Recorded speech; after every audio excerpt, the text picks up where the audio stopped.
Hey guys, welcome back to Thomann's Bedroom Producers channel. I'm one of your hosts, Clodagh, and in today's video, I'm going to be teaching you how to make a boom bap beat, specifically a sort of jazzy boom bap beat, and I'm going to go through how I pick my samples, how I chop them up, how I sample drum breaks, and just really everything else you need to make this sort of genre and style. Let's get into it. So a website that I really like getting samples from, especially for this sort of genre that we're making today, is Tracklib. So they have like loads of different collections with a really wide variety of genres. I think I'm going to start by looking through their suggested tracks to me because I make quite a lot of boom bap, so hopefully there'll be some good stuff here.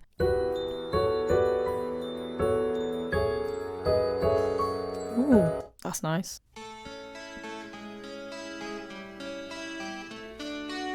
No. Love the guitar on that.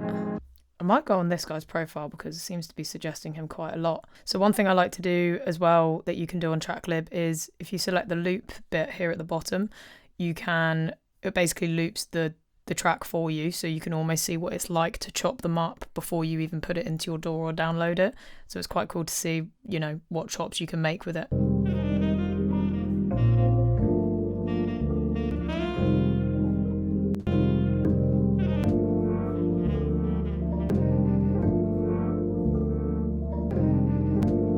Cool, so I think that sample is actually going to work really well, so let's put it into Logic and see what we can do. Cool, so now we're in Logic. I loaded up my sample into Serato Studio. I set the BPM to 88, around the sort of classic boom bap sort of tempo, and I basically listened through to the whole sample again. Sometimes it can be a bit of a tedious process, but I really recommend just listening through to the whole thing and finding where you want your chops. And I also tuned the sample up one step to a B. So this is the chop that I came up with.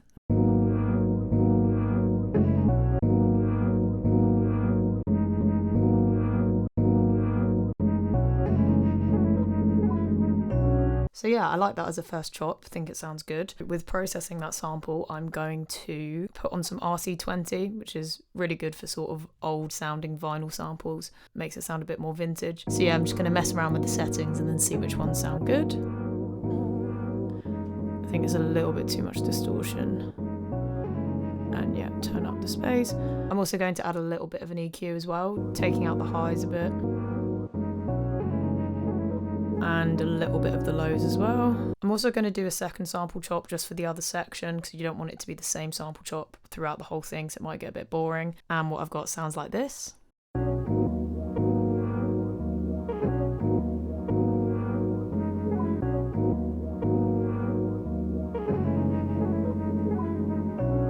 So now onto the drums. I found a really cool drum loop which I'm really excited to chop up. So this is what the drum loop sounds like.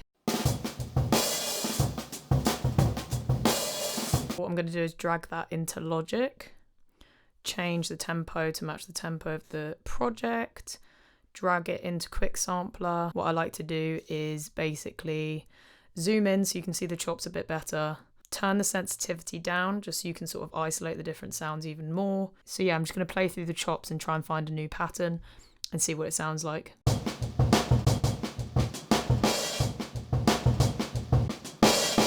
Cool, so I was just messing around with the chops and I think I found a pattern that I like.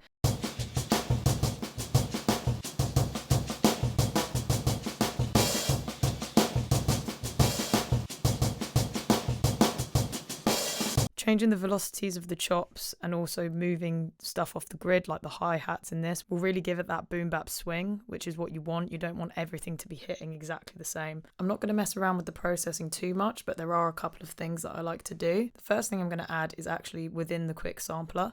So if you just put on the filter and reduce the cutoff, there's kind of like a low pass filter on it, so it will just give it that like muddier sort of boom bap sound. And another tool I'm going to use is the bit crusher. So I'm going to increase the drive a little bit, turn down the resolution and take it down a bit. The kick doesn't have a lot of low end in this sample, so I might just add another one just to layer it. So here's the kick that I've chosen with a lot more low end.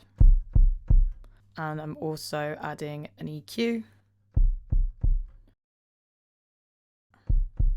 So I've copied over the kick pattern from the drum break. I'm going to mess around with the velocities a little bit. So when a drummer's doing like a ghost kick, so these little ones, they wouldn't kick it at the exact same strength. So changing these sort of velocities for the ghost notes is a good way to give it that more natural feel. So to finish off the drums, I've added this percussion loop, which sounds like this.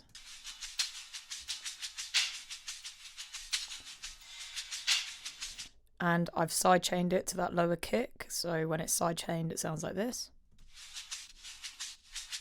And with the kick.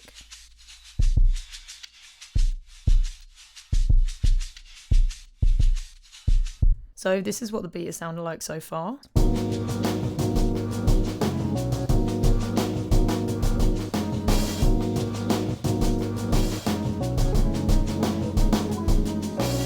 So for the bass in this beat, I'm actually going to use a technique which a lot of boom bap producers used to use back in the day, and it's called low end theory, which is also the name of an iconic album by A Tribe Called Quest, who this beat is inspired by.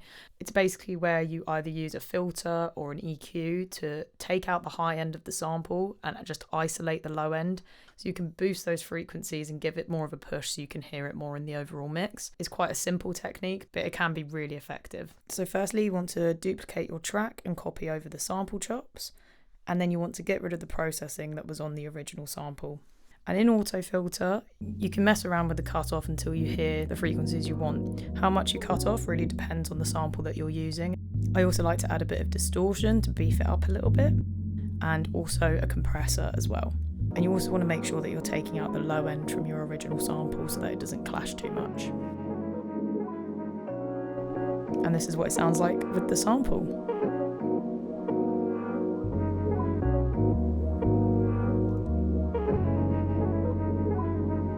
So as I was recording, my good friend Anthony came through to the studio. Yo, what's up, bro? Yeah, good. And he happens to be a very good saxophone player, so I asked him if he could record just a few bars for me to put over the top of the sample, and he did, and I'm really happy with how it sounds. I really like the melodic element it brings to the beat because the sample itself isn't very melodic, so now it's time to hear what it all sounds like when it's put together.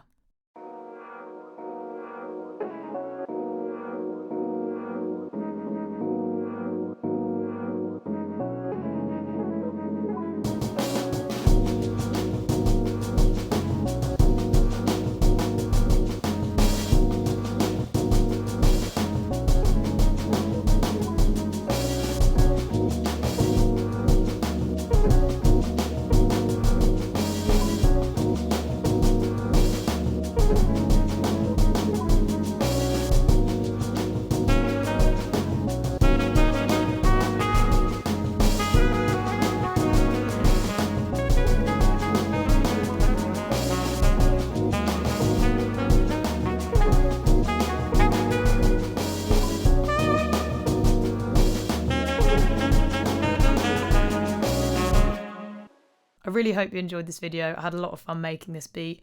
I'm really happy with how it turned out, and I hope you learned a lot. Subscribe to the channel for some more tips and tricks and production tutorials, and I'll catch you in the next one. Take care.